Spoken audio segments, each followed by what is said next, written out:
Break के बाद में सीधे रुक करते हैं जयपुर का। मुख्यमंत्री गहलोत बोल रहे हैं। सफाई कर्मचारी आयोग,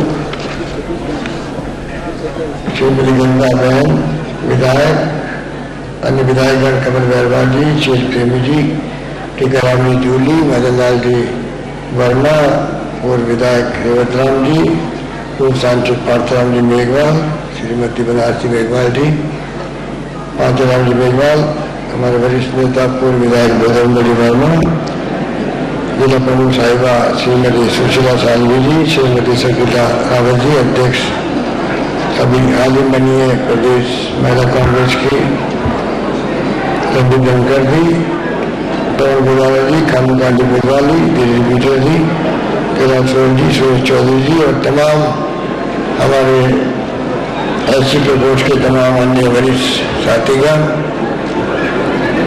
बुजुर्गों, भाई और बहनों, नौजवान दोस्तों, सबसे पहले मैं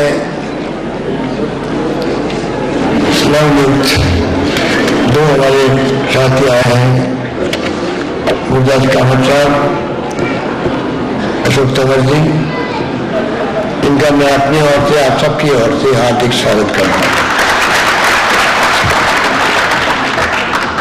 हूँ। मुझे खुशी है कि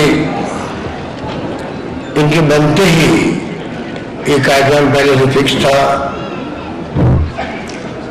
और मुकुल वाजपेयी जी आने वाले थे। लंबे समय तक उन्होंने राजस्थान में प्रभारी महासचिव के रूप में काम किया। 9 साल तक मेरे ख्याल से साहित्य को महासचिव किसी प्रदेश में रहा हो, पूरी को समर्पित होकर काम किया। और अब जो बदलाव हुआ है बड़े रूप में AICC में भी, सरकार में भी आप देख रहे हैं, तो बदलाव के साथ में हमारे साथी गुरदास कामत जी, जिनका अपना एक व्यक्तित्व है, अभी आपने सुना, जो बहुत मेहनती है, समर्पित है। बम्बई प्रदेश कांग्रेस के अध्यक्ष के रूप में भी उन्होंने ब्लॉक स्तर पर जाकर के वहाँ पर कांग्रेस को मजबूत करने का काम किया। युवक कांग्रेस के रहे हैं, जहाँ जिस जिम्मेदारी सौंपी गई को इन्होंने उसको बहुत बखूबी निभाया। और इसीलिए सोनिया गांधी जी ने, राहुल गांधी जी ने इनके कामों को देखते हुए, इनके कार्य करने के तरीकों को देखते हुए इनको अवसर दिया राजस्थान जैसे प्रदेश प्रभारी बनने का, जहाँ पर चुनाव होने वाले हैं। तो आप अंदाज कर सकते हो कि चुनाव जिस प्रदेश में होने वाले हों, उनके 4-5 महीने पहले किसी को जिम्मेदारी दी जाए, इसके अपने मायने होते हैं। इसलिए मैं वो कहना चाहूँगा कि ये जैसे महाराष्ट्र मेहनत करते हैं, उसी रूप में कोई कमी रखेंगे नहीं, जम करके यहाँ काम करेंगे और राजस्थान भर में दौरे भी करेंगे। और जैसा कि मैंने खुद ने कहा कि जल्दी ही यहाँ पर सबसे मिलेंगे, सबकी बात सुनेंगे और सरकार कैसे अपनी बने, इस काम में आप हम सबका सहयोग करेंगे। और मुझे यकीन है कि इनकी मेहनत और अशोक तंवर का साथ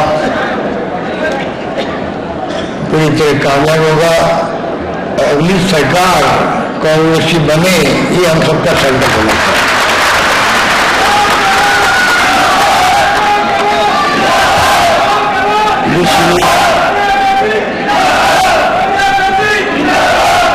हमारे ये ऐसी प्रकोष्ठ की मीटिंग है और शंकर यादव को मैं बधाई दूंगा, बहुत कम अर्सा हुआ बने हुए इनको, तो पुराने साथी यूथ कांग्रेस के, एनडीशोए के, इनके अनुभव संगठन के, इसलिए कम समय में ये आप सब लोगों को जो ऊपर नीचे बैठे हुए हैं, सबको इकट्ठा करना है यहाँ पर बड़ी तादाद में।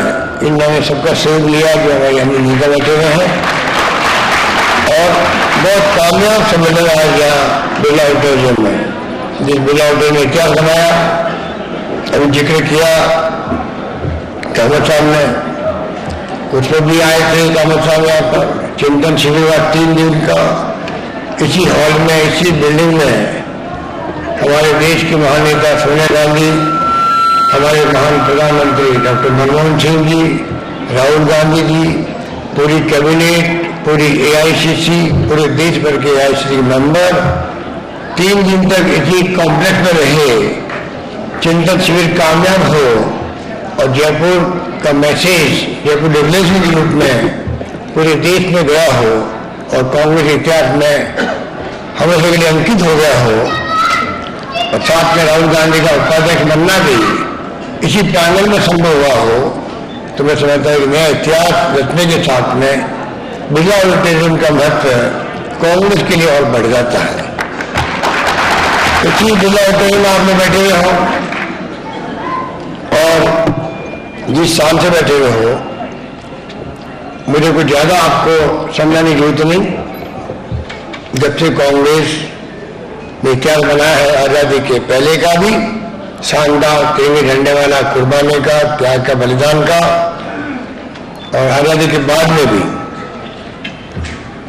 जिस प्रकार देश को एक रखा, अखंड रखा, महात्मा गांधी की रहनुमाई में जो मुल्क आजाद हुआ, पंडित नेहरू के जमाने में, मौलाना अबुल कलाम आजाद के जमाने में, डॉक्टर अम्बेडकर के जमाने में, सरदार वल्लभ भाई पटेल के जमाने में, उस वक्त में ऐसी नीतियां बनाई, कार्यक्रम बनाए, देश के आर्थिक, सामाजिक, राजनीतिक ढांचे को समझ करके। जिस मुल्क में अलग अलग वर्ग हो, एससी भी हो, एसटी भी हो, ओबीसी भी हो, जिस मुल्क में हजारों जातियां हो, हजारों बोलियां हो, कई भाषाएं हो, कोई तमिल, तेलुगु, मलयालम, उड़िया, पंजाबी, बंगाली वो समझ नहीं सकता।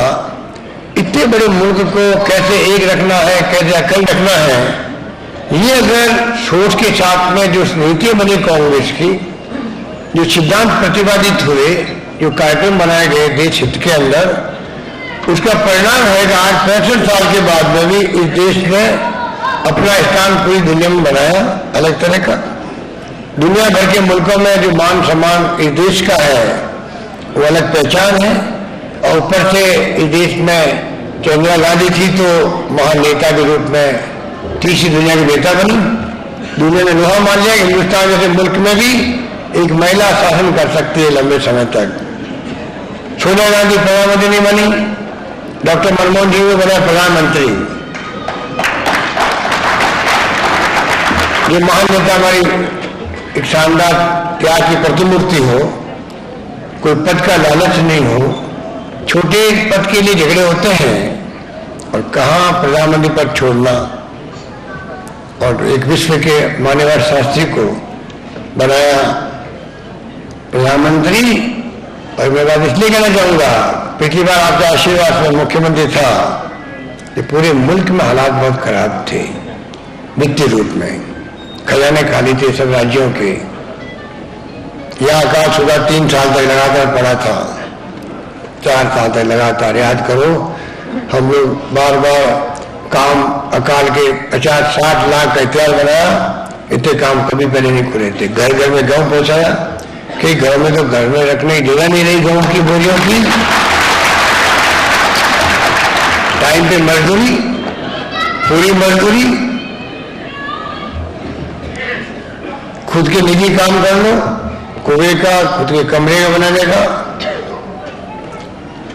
किस रूप में मैनेजमेंट हुआ कोई सोच नहीं सकता था। उस वक्त में जिस तरीके से काम हुआ, जिस रूप में बदनाम करने का में प्रयास किया गया कि परिवर्तन यात्रा निकालने वाले लोग उस वक्त में आज निकाल रहे स्वराज यात्रा। हम तो आपकी सेवा करने में लगे रहे गाँव गाँव के अंदर, क्योंकि आकाश रुपये की मार सबसे ज्यादा किससे पड़ती है? पिछड़ों में पड़ती है, एससी में पड़ती है, एसटी में पड़ती है, गरीब वो होता है। और वो लोग बदनाम करने गए। राजस्थान के मुख्यमंत्री अशोक गहलोत तो दिल्ली की सड़कों पर एनडी गवर्नमेंट है, भीखे का कटोरा लेके गांव की भीख मांगकर फिर रहा है। और मैंने कहा कि मुझे घर होगा अगर मैं घर घर में गेहूं पहुंचाने की भीख मांगू।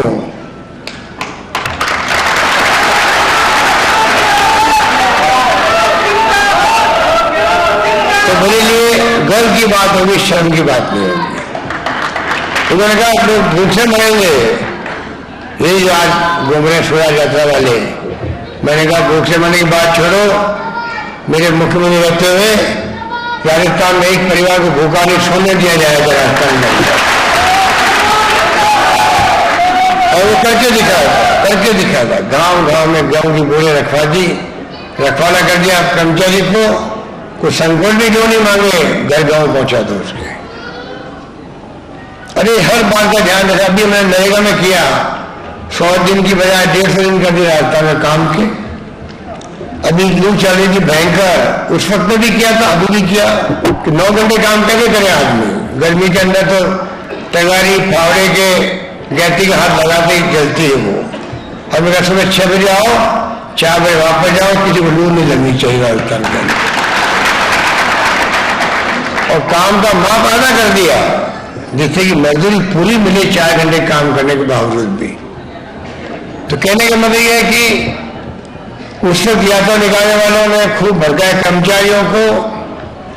इस बार तो तुम्हें खाली काम करने सिखाया अशोक गहलोत, अगली बार तुम्हारी छुट्टी कर देगा।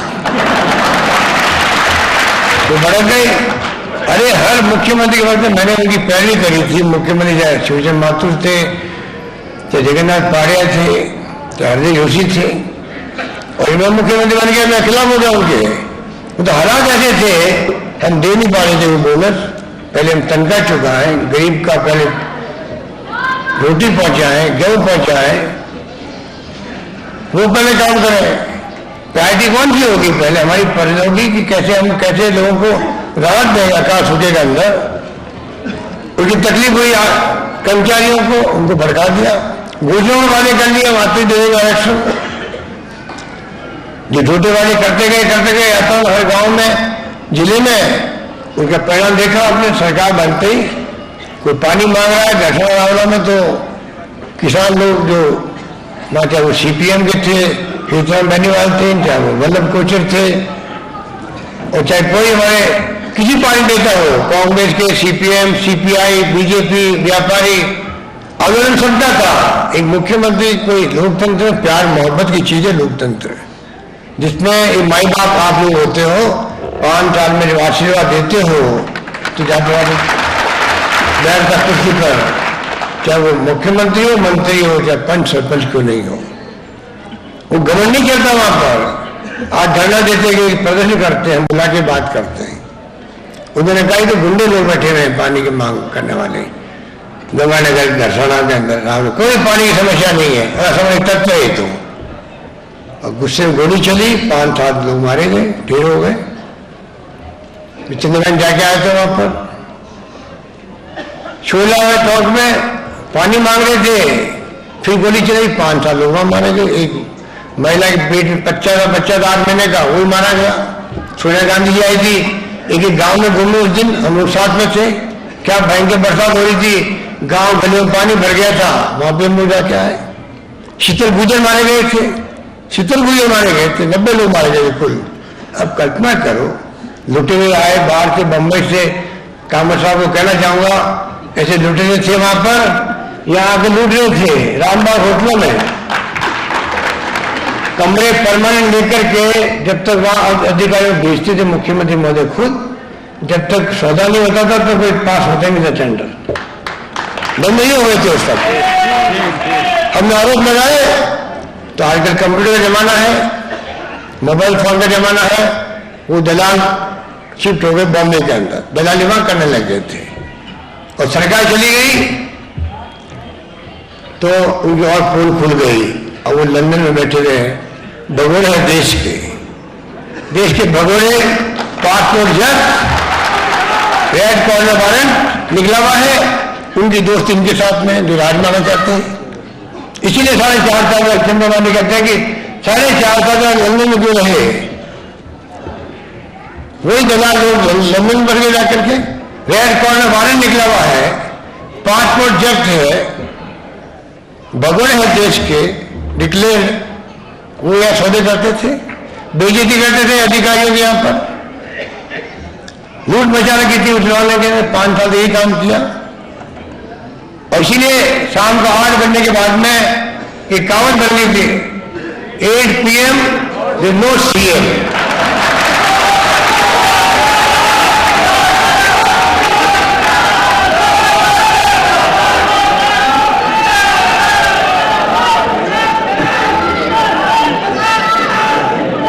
हमने आके अब गांव में औरतें खुशी हो गई, सुखी हो गई। हमने आके दारू की दुकानों की भी पहला आदेश जारी किया कि 8 बजे के बाद में दारू की दुकान खुली नहीं रहेगी। पहले गली गली में दुकानें खुल गई थी, जयपुर में खुल गई 1000 दुकानें एक्स्ट्रा, उसको बंद किया। गांव में औरतें की सुखी हो गई कि भाई किसी को पीना भी है तो 8 बजे पहले पी के घर पे आके सो जाए चुपचाप।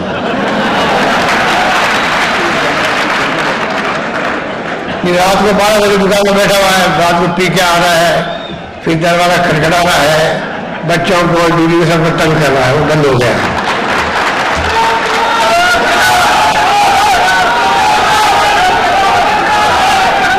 इसलिए मैं कहना चाहूंगा कि लंबी कहानी है, कहने की आवश्यकता नहीं, आप सबको मालूम है।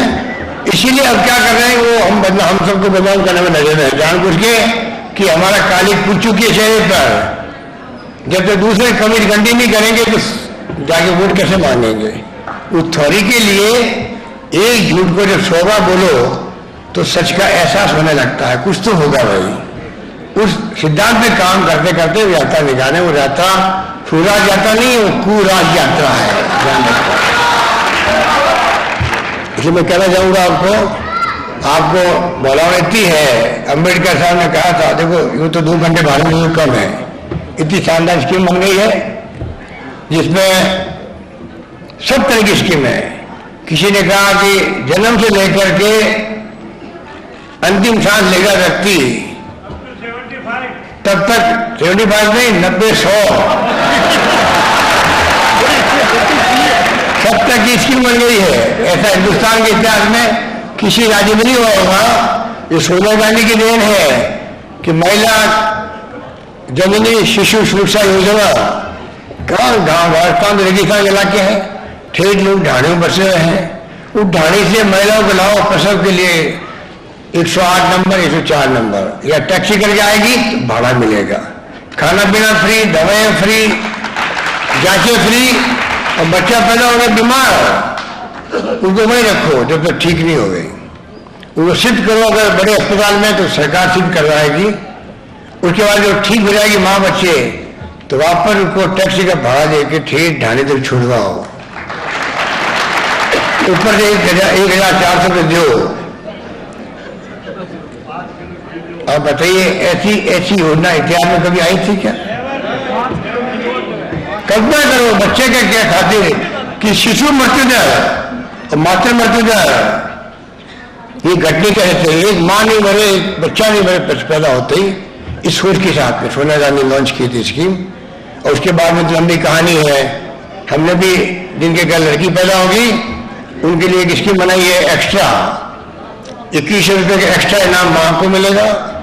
1 साल 3 टीका लग जाएगा तो 2100 रुपये और मिलेंगे, और 5 साल की बच्ची होगी तो 3000 रुपये 3100 रुपये और मिलेंगे। इसलिए लड़का लड़की का रेशियो बराबर होना चाहिए। और मैं आपको कहना चाहूंगा जिन गाँव में कन्या भ्रूण हत्या होती है वो माँ बाप कर रहे हैं। लड़का लड़की एक समान अनुपात बिगड़ गया तो लड़के, कई ऐसे जिले हैं देश में वहां लड़कियां कम लड़के ज्यादा हो गए। रेशियो बिगड़ रहा है सब राज्यों के अंदर, रास्ता में बिगड़ रहा है। अगर इसको नहीं रोका गया तो लड़कों के लिए लड़कियां आएगी कहां से? अभी क्या हो रहा है, अभी वो जाते हैं दक्षिण में लड़की लेके आते हैं शादी करके, वो बोली समझती नहीं, भाषा समझती नहीं, रीति रिवाज नहीं समझती, सरकार नहीं समझती, तो 4-6 महीने में वहां पर भाग जाती है। तो लड़के शादीशुदा करवाने में जो दौड़ते फिरते गाँव के अंदर, ये नौबत नहीं आए देश के अंदर। ये चिंता का विषय है, ये भारत सरकार के लिए चिंता का विषय है। प्रधानमंत्री ने खुद ने मीटिंग बुलाई वहां पर प्रधानमंत्री हाउस के अंदर, हम सबको बुलाया गया और बड़े बड़े लोगों को बुलाया गया। कहा भाई इसको सोनिया भी मौजूद थी वहां पर कि भाई ये चिंता का विषय बना हुआ है, मातृ मृत्यु दर शिशु मृत्यु दर कैसे कम करें, सेक्स रेशियो जो है अनुपात बराबर है। इसलिए मैं कहना चाहूंगा आपको, लंबी दास्तान है। सोनिया गांधी जी आ रही है परसों, हम लोगों को जाना है अभी सूरतगढ़, इसलिए आप तो मिलते रहते हैं, मेरी बातें आप टीवी में या अखबार पढ़ते रहते होंगे। इसकी में आलिशान बन गई है। पेंशन का महाअभियान एक सम्मान के रूप में है। अरे ये लोग महलों में रहने वाले लोग क्या समझेंगे? कहने लगे 50,000 रुपये देते हैं मकान बनाने के लिए, अब तो मैंने 70 कर दिए। उन्होंने कहा 50 देते, मैं कहा 70 कर दो आगे। तो मैं कहना चाहूंगा आपको, इनके कहने के पहले ही कर दिए, बजट में घोषणा कर दी हम लोगों ने। तो मैं कहना चाहूंगा आपको, ये कि 50,000 में मकान मैंने देख के आऊं, 50-60 मकान देख के आऊं, चंद्रमानी साथ थे। अरे गरीब को तो जो सोनिया गांधी ने निर्णय का दिया, रोजगार का अधिकार, शिक्षा का अधिकार बताया आपको कांवर साहब ने, गरीब का बच्चा पढ़ सकता है, शानदार स्कूलों के अंदर पूरी फीस सरकार भर रही उनकी, प्रतिभावान छात्रों की। अभी फूड सिक्योरिटी एक्ट आ रहा है, फूड का अधिकार, 1 रुपए किलो बाजरा या मक्का मिलेगा, 2 रुपए किलो गेहूं मिलेंगे, 3 रुपए किलो चावल मिलेंगे पूरे 80 करोड़ लोगों को देश के अंदर। ये सोनिया गांधी और मनमोहन सिंह जी लगे हुए काम करने में। ये तो साथ ही दे रहे बीजेपी वाले, थोड़ा भी तो हो जाता। इस रूप में जो कुछ हो रहा है उसको आपको समझना पड़ेगा, कहां की कहां यूपीए गवर्नमेंट लेगी देश को। और दूसरी तरफ ये लोग जिस प्रकार का प्रचार कर रहे हैं, दुष्प्रचार कर रहे हैं, सरकार पिछड़ गया है और रेवड़ी बांट रही सरकार, रेवड़ी बांट रही, ये बेइज्जती कर रही है आम जनता की। उसका बदला लेने का आपको सर्कल लेके जाना है, आपसे बदला लेने का। इनको क्या अधिकार है कहने का, मुख्यमंत्री सम्मान पहनने नहीं है बुजुर्गों के लिए, विधवाओं के लिए, एकल नारी के लिए, परित्यक्ता महिलाओं के लिए, तलाकशुदा महिलाओं के लिए, निःसंतानों के लिए। ये क्या दर्द है उनका? कह दिया था कि तो रेवड़ी बांट रहे हैं और आपको विश्वास है कि आप अपना ईमान नहीं बेचोगे। कोई कह सकता है समझदार आदमी? किस लैंग्वेज में बात करते हैं लोग? मुफ्त कौन बना रहे जनता को? अरे भारत सरकार, राजीव गांधी ने तो 25 साल पहले कह दिया था, 1 रुपया बेचते दिल्ली से तो गांव तक पहुंचते पहुंचते 15 नए पैसे पहुंचते हैं। नहीं कहा था? अब मनमोहन सिंह जी ने और सोनिया गांधी ने डायरेक्ट ट्रांसफर कर रही कैश, कि जो मदद करनी है किसी गरीब का या मध्यम क्लास का, तो पैसा सीधा उसके बैंक अकाउंट में जाए, जिससे कि बीच में बेईमानी नहीं हो। इसलिए आज हम लोग 2 साड़ी और 1 कंबल दे रहे हैं, मान लो 40 लाख परिवारों को। उनको तकलीफ क्या हो रही है? लड़कियों को हम साइकिल के बदले चेक दे रहे हैं, अपनी पसंद की साइकिल खरीद ले, उसके पिताजी हो सकता है 200-400 और मिला करके अच्छी साइकिल दिला दे उसको। 2,500 का चेक दे रहे हैं हम 5 लाख लड़कियों को। 3.5 छात्रों को, 8 छात्रों को हमने भी दिया है। 3.5 लाख छात्रों को 6-6 हजार के चेक दे दिए हमने 1 महीना पहले। किसी टैबलेट खरीद लो, कंप्यूटर सीख जाओ, एक्सपर्ट बन जाओ, जिंदगी सुधर जाएगी आपकी। 1 लाख, 2 लाख, 5 लाख भी चंद्रमानी कहते, 25 लाख, 50 लाख, 1 करोड़ तो तनख्वाह मिलती है आजकल। ऐसी कंपनी आ गई है। क्या हमारे हम मजदूरी किए, बच्चे आने वाले वो मजदूरी करेगा? कल मैंने कह दिया कि आपने 8 से 9 तक बीडी कॉलेज खोल दिए। अरे कितनी संख्या में टीचर की जरूरत होती तो खोलेंगे, हम भिखारी बेरोजगारी बढ़ाते रहेंगे। तो आज उन्होंने कहा था वो तो मास्टर की बेइज्जती कर दी अशोक गहलोत ने। अरे गांव और गलियों की जो समस्या होती है छोटी मोटी, वो हर सरकार में रहती है, चाहे वो देश में किसी सरकार कोई पार्टी की हो। कहीं टीचर नहीं होगा, कहीं नर्स नहीं होगी, कहीं सड़क टूट जाएगी, ठीक करवाएंगे, दूसरी टूट जाएगी, व्यवस्था हो जाएगी। उनको उठा उठा के आप सत्ता मानना चाहते हो। आपके पास ये कहने कुछ नहीं है कि 5 साल में आपने खुद ने क्या किया। जब हमने चैलेंज किया उनको, 5 साल में हर वर्ग के लिए हमने ये किया। कनेक्शन दिए कृषि के तो हमने दिए 2.5 लाख, आपने दिए 1.5 लाख। ग्राउंड बिजली कनेक्शन हमने दिए 19 लाख, आपने दिए 9 लाख। जब गिनाए हम लोगों ने तो उन्हें हिसाब लगाया कि बलवीर शेखावत 3 बार मुख्यमंत्री रहे थे, पूरा हिसाब गणित मिला के 15 साल किए खुद के लिए, और वो आपने देने लग गए। तो भी हमसे पीछे रहेंगे वो लोग। और कहने का मतलब ये कि बलवीर शेखावत को तो आपको याद ही है, उन्होंने क्या कहा था अंतिम दिनों के अंदर, कितने आरोप लगा देंगे ऊपर कि जिंदगी भी सबसे बड़ी भारी भूल कर दी, मैं किसको लेके आ गया, मुख्यमंत्री बना दिया, बर्बाद कर दिया प्रदेश को। इसलिए मैं कहना चाहूंगा ये जो हालात देख रहे हो आप लोग, ये हमारा जो एससी का वर्ग है, एसटी का है, उसकी अपनी समस्या है। सदियों से। अम्बेडकर साहब ने कहा था शिक्षित बनो, संस्कृत बनो, आगे बढ़ो। अभी कामत साहब तो वहीं से आते हैं, इसलिए ये ज्यादा जानते हैं हमसे कि इसके मायने क्या होते हैं, आप भी जानते हो।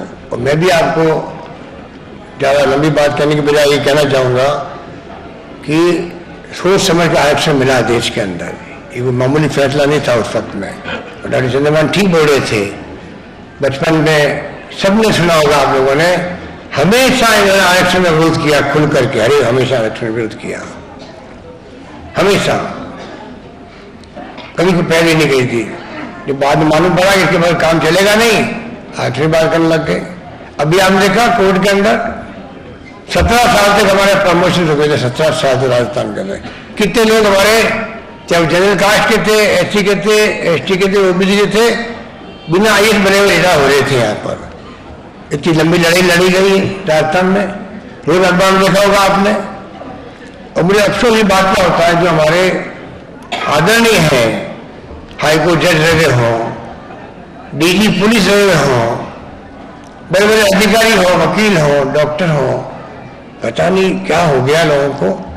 सामयिक न्याय मंच बना करके आप कह रहे हो आरक्षण समाप्त करो, कोई आरक्षण नहीं होना चाहिए प्रमोशन के अंदर।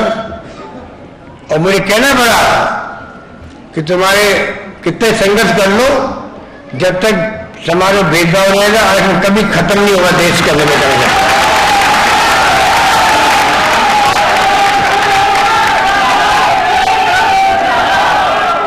क्या क्या नहीं कहा था, बड़े बड़े आगे वकील खड़े किए गए, कई बातें की, लंबा संघर्ष चला, आपको तो मालूम ही है।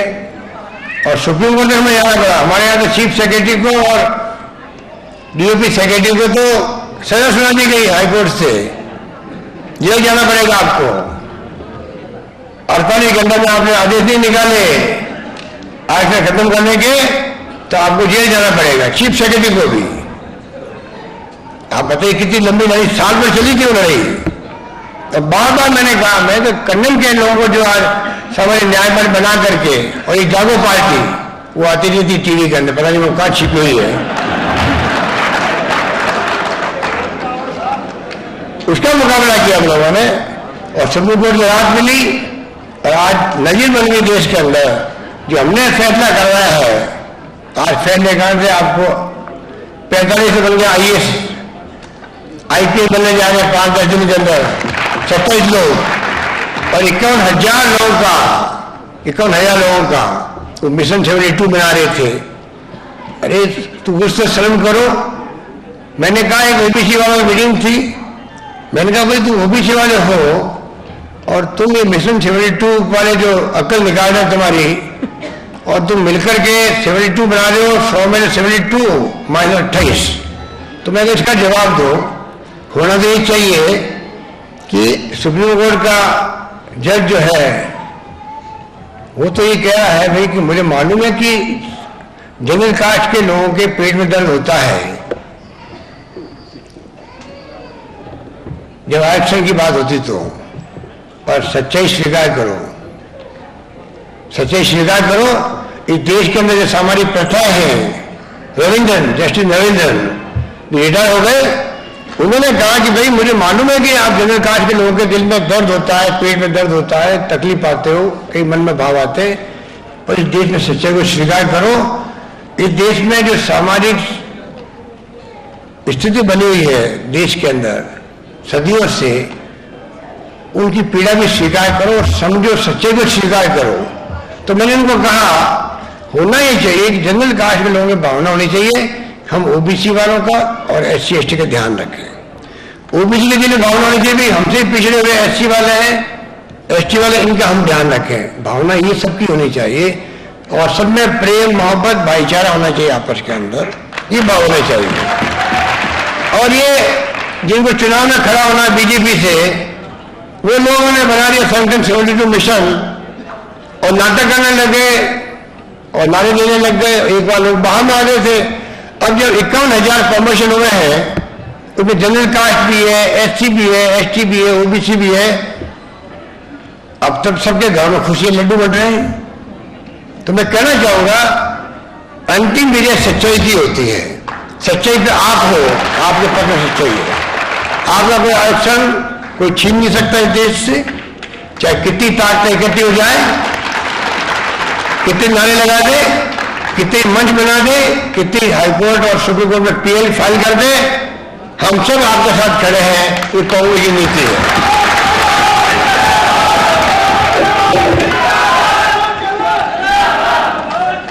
हमारे नेताओं ने कांग्रेस के झंडे में, जिसके लिए राहुल गांधी ने कहा था, जब पूछा कि आपका धर्म क्या है, उन्होंने कहा मेरा धर्म तिरंगा झंडा है। इसके मायने आप समझ सकते हो, वो झंडा जो कुर्बानी का, त्याग का, बलिदान का प्रतीक है। इसलिए मैंने कहा इंदिरा गांधी शहीद हो गई, राजीव गांधी शहीद हो गए, बहन सिंह जी शहीद हो गए, और देश को एक अखंड रखा है। और ये भावना कांग्रेस हर राजनेता में है। चाहे कुछ भी हो जाएगी, जान चली जाएगी, परवाह नहीं करेंगे, पर मुल्क को एक अखंड रखेंगे। ये हमारे सबकी भावना है। इसलिए मैं आपको आह्वान करना चाहूंगा, पिछले चुनाव में भी ये अफवाह वाले जो लोग हैं, हम कहते हैं इनको आप सिद्धांतों में बात करो, देश के सामने नीतियों में बात करो, कार्यक्रमों को लेकर बात करो। भाई हम कांग्रेस से बेहतर हमारे पास नीति है देश के लिए, समाज के लिए। कार्यक्रम हमारे पास में उनसे बेहतर है, सिद्धांत हमारे अच्छे हैं। उसकी बहस करो, जनता फैसला करेगी। वो नहीं करेंगे, ये धर्म के नाम पर राजनीति करेंगे, गौ माता के नाम पर, राम मंदिर के नाम पर, बाबरी मस्जिद के नाम पर, हिंदू मुस्लिम के नाम पर। ये भड़काएंगे लोगों को, दंगे भड़काने का काम है। इन्होंने हमेशा आग लगाई है, और कांग्रेस के लोगों ने आग को बुझाने का काम किया इस मुल्क के अंदर में कराया था। इसलिए मैं कहना चाहूंगा, इनकी बातों में कभी आना नहीं हम लोगों को। एक ही बात का खतरा रहता हम लोगों को कि ये चुनाव आते आते ये तो गणेश जी को दूध पिलवा दिया एक बार उन्होंने पूरे देश के अंदर। इसलिए चुनाव आते आते ये पता नहीं क्या फितरत करते हैं, क्या अफवाह फैलाते हैं कि कई बार अकल निकाल देते हैं, गुमराह कर देते लोगों को। तो कृपा करके आप सब समझदार लोग यहाँ बैठे हो, पंच पटेल हो, इसीलिए यहाँ तक आए हो, जनप्रतिनिधि हो आप लोग। आपकी ड्यूटी है कि आप कृपा करके इतनी शानदार स्कीमों का लाभ आम गरीब तक पहुंचे कैसे। कई अनपढ़ है, समझते नहीं है। आज पेंशन मिली तो लोगों आंखों में आंसू आ गए हैं।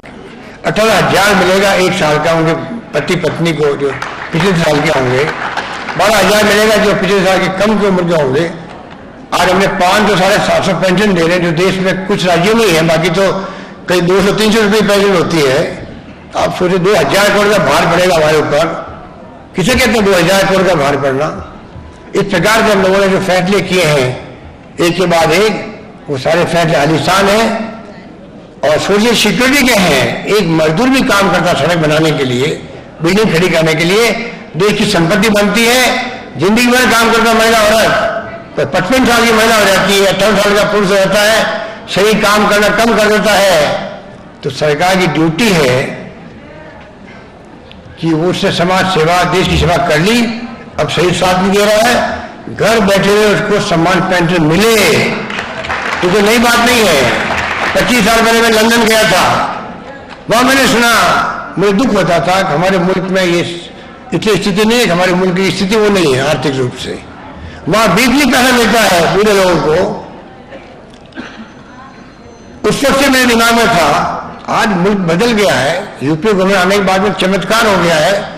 आज डिवोल्यूशन होता है, केंद्र से राज्यों को एक्स्ट्रा ऑर्डिनरी हो रहा है, राज्यों में पूरे मुल्क के होने का। बीजेपी गवर्नमेंट हो या सीपीआई और सीपीएम की हो या टीएमसी की किसी पार्टी की सरकार हो, समान रूप से पैसा मिलता है। जो फॉर्मूला बना उससे मिलता है, कोई भेदभाव नहीं होता है।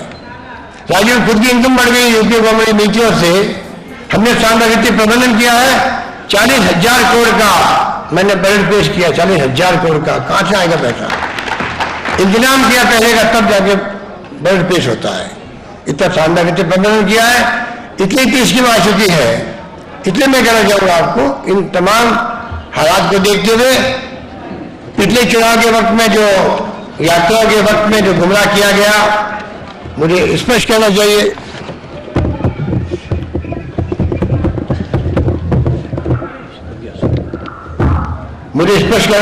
पिछले चुनाव में कोई कमी नहीं रखी थी। मैंने कहा आकाश हो के प्रबंधन शानदार, ये बिजली मंत्री थे हमारे चंद्रमान जी, नंबर 1 थे हम देश के अंदर बिजली के उत्पादन के अंदर। 1750 मेगावाट बिजली पैदा करी। सरकार बदली, उन्होंने उसको काम लिया, खुद ने वाहवाही ले ली। सरकार यूपीए की बनी दिल्ली में, किसी को यकीन नहीं था कि सरकार बनेगी यूपीए की। फील गुड और इंडिया साइनिंग हो रहे थे, नारे लग रहे थे। ये सोनिया गांधी को यकीन था पूरे मुल्क में घूमी, इस मुल्क में सांप्रदायिक ताकतें इस मुल्क को बर्बाद कर देगी, इनको छुटकारा पाना जरूरी है। और हमें गर्व है, हमारी नेता की इतनी समझ थी, उन्होंने जिस रूप में घूम घूम करके दौरे किए, कांग्रेस के नेताओं को ही यकीन नहीं हो रहा था कि सरकार बदल जाएगी एनडीए की। हमें गर्व है कि सरकार बदली, प्रधानमंत्री बनने का मौका आया सोनिया गांधी का, उन्होंने बनाया मनमोहन सिंह को प्रधानमंत्री। इसलिए मैं कहना चाहूंगा कि उस वक्त को याद करो, ये सब कुछ बिजली की पैदा हमने करी, सड़कें अच्छी बनाई, अकाल सूखे का प्रबंधन शानदार किया। उसके बाद में जब चुनाव आए तो जिस रूप में उन्होंने गुमराह किया, उसके अंदर हमारे लोग भी आ गए थे, ये हमें स्वीकार करना चाहिए। जितनी सीटें मिलनी चाहिए थी उसमें मिली नहीं थी, और बगैर आपके राज किसी का बनना असंभव है। ये बैठे हुए जनता, आप में वो ताकत है जो दूसरों को ताकत नहीं है। इसलिए मैं कहना चाहूंगा, कांग्रेस ने हमेशा, चाहे एससी हो, एसटी हो, ओबीसी हो, माइनॉरिटी के लोग हो, और माइनॉरिटी कितनी पिछड़ी हुई है आप खुद देख रहे हैं, जो आंकड़े आ रहे हैं सेक्शन कमेटी के। कांग्रेस की यूपीए सरकार ने और राज्य सरकार ने कोई कमी नहीं रख रही है, मदरसा बोर्ड बना रही है, छात्राओं के लिए हॉस्टल खोल रही है, प्री पोस्ट मैट्रिक स्कॉलरशिप दे रही है 2.5 लाख छात्रों को। इसलिए मैं कहना चाहूंगा, दो बातें कहकर मैं अपनी बात समाप्त करता हूं। एक बात तो ये कि बिना तालीम के कोई परिवार, मैं परिवार से शुरू कर रहा हूं, कोई जाति, कोई वर्ग और कोई समुदाय कभी प्रगति उन्नति नहीं कर पाएगा अगर उसे तालीम पे शिक्षा को जोड़ लीजिए। तो जमाना वो है, ये मोबाइल फोन का और कंप्यूटर का जमाना है, उदारीकरण का जमाना, वैश्वीकरण का जमाना है। तो मैं आपसे अपील करूंगा कि सदियों से पिछड़े रहे हैं, अब जमाना बदल गया है। हमारा हर बच्चा, लड़का लड़की सब समान रूप से पढ़े करें, उन शिक्षा प्राप्त करो। हम कंप्यूटर दे रहे हैं, लैपटॉप दे रहे हैं, 1 लाख छात्रों को दे रहे हैं स्कॉलरशिप, 12वीं पास करेगा और मेरिट में आए 1 लाख तक सबको 500 रुपये प्रति माह की 5 साल तक स्कॉलरशिप मिलेगी। इतनी शानदार योजना आ गई है जिसका बखान मेरे पूर्व वक्ताओं ने कर दिया होगा। तो मैं आपको उत्तर कहना चाहूंगा कि तालीम पे आप संकल्प लेके जाओ कि गांव में कोई पड़ोस में, गांव में कोई व्यक्ति हो, किसी जाति का हो, किसी वर्ग का हो, उसके सुख दुख में काम आने की बात हो, उसको तालीम की बात हो। ये माहौल बनना चाहिए कि हम सब शिक्षा के अंदर पीछे नहीं रहेंगे। और नंबर 2 मैंने कहा आपको कि कांग्रेस पार्टी वो पार्टी है जो आपकी पार्टी है, आप पर विश्वास करती है। इसलिए सोनिया गांधी ने कहा, कांग्रेस का हाथ गरीब के साथ, कांग्रेस का हाथ आम आदमी के साथ, उसके अपने मायने होते हैं। हमारी सरकार भी उसी मायने को ध्यान में रख करके सारे फैसले कर रही है। इसलिए आपसे मैं भी कहना चाहूंगा, आपकी ताकत, आपकी खुशबू, आपका संकल्प जब बनेगा तो गांव गांव में जब माहौल बनेगा तो छत्तीसगढ़ कौम जो है कोई संदेश लेगी और कांग्रेस को कामयाब करेगी। क्योंकि कांग्रेस कामयाब हो जाती, हो जाती वापिस। आज जो स्कीमें लेके हम आए हैं, हो सकता है अधिकांश स्कीमें उस वक्त आ सकती थी, अब तो सिनेरियो बदल गया है। सरकार वापस बनेगी तो जो स्कीम हमने बनाई है और सुदृढ़ होगी, मजबूत होगी। आज जो माहौल बना विकास का, रिफाइनरी आ रही 40,000 करोड़ की रिफाइनरी, आजादी के बाद में सबसे बड़ा इन्वेस्टमेंट आएगा रिफाइनरी का। तेल निकल गया राजस्थान के अंदर, गैस निकल गई है, पवन ऊर्जा 2,500 मेगावाट का उत्पादन शुरू हो गया है राजस्थान में। सूर्य किरणों से, सोलर ऊर्जा से 450 मेगावाट का उत्पादन शुरू हो गया है। इस पर कारखाने लग सकते हैं, भीलवाड़ा के अंदर, कोयली के अंदर लगने शुरू हो गए कारखाना। तो चारों ओर से बड़ी बड़ी कंपनी आ रही है, बड़ी बड़ी फैक्ट्री लग रही है। जापान का पूरा जोन बन रहा है, अलवर के अंदर बन चुका है, कोरिया का जोन अलग बन रहा है। संस्था सब अच्छी आ गई, IIT आ गई, IIM आ गया, IIT आ गई, सेंट्रल यूनिवर्सिटी आ गई, निफ्ट आ गई, एम्स आ रहा है। ऐसा कॉम्बिनेशन देश में किसी राज्य में नहीं होगा। इसलिए देश का जो सिग्नल देखते हैं कि राजस्थान का भविष्य बहुत उज्जवल है, ये जो मनोबल तोड़ रहे हैं स्वराज यात्रा वाले, उन सबसे बच के चलना है। वो कई हेलीकॉप्टर उतारेंगे, कई मोदी जी को लाएंगे, कई अफवाह फैलाएंगे, कई हिंदुत्व की बात करेंगे। तो आपको सावधान रह करके मैं समझता हूं कि आप सब मिलकर एक संकल्प लेके जाएंगे तो अगली 4 महीने बाद चुनाव जब आएंगे तो कांग्रेस की सरकार वापस बने भारी बहुमत से। ये मैं अपील करता हूं, बात समाप्त करता हूं। धन्यवाद। जय हिंद। बहुत बहुत धन्यवाद।